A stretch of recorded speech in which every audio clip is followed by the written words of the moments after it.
നിങ്ങൾക്ക് ഏവർക്കും സുപരിചിതനായ ശ്രീ ആദർശ് കുമാർ അവർകളാണ്.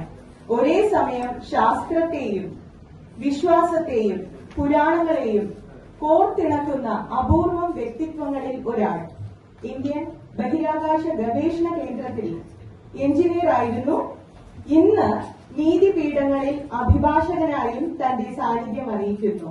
അദ്ദേഹത്തിന്റെ വൈഭവം അവിടെയും തീരുന്നില്ല. മധ്യ തിരുവിതാംകൂറിലെ ഒരു ക്രൈസ്തവ കുടുംബത്തിൽ ജനിച്ച് ഭാരതീയ ഗുപ്തശാസ്ത്രങ്ങളുടെ ആഴങ്ങളിലേക്ക് ഇറങ്ങിച്ചെന്ന വ്യക്തിയാണ് ശ്രീ ആദർശ് കുമാർ സർ. ഒരു ബഹുമുഖ പ്രതിഭ കൂടിയാണ്.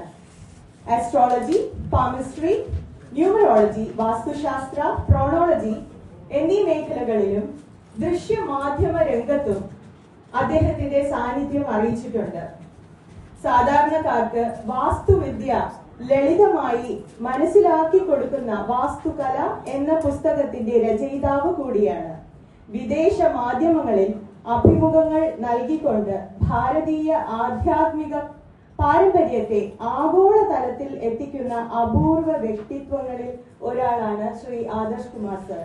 ഇന്നിവിടെ പ്രകാശനം ചെയ്യാൻ പോകുന്ന 2 പുസ്തകങ്ങളും മലയാളത്തിൽ എഴുതപ്പെട്ട ആദ്യ പുസ്തകം എന്ന പെരുമ കൂടിയുണ്ട്. പുസ്തകങ്ങൾ പരിചയപ്പെടുത്താനും ചടങ്ങിലേക്ക് സ്വാഗതം ആശംസിക്കാനുമായി ശ്രീ ആദർശ് കുമാർ സാർ അവരുടെ വേദിയിലേക്ക് ക്ഷണിക്കുന്നു.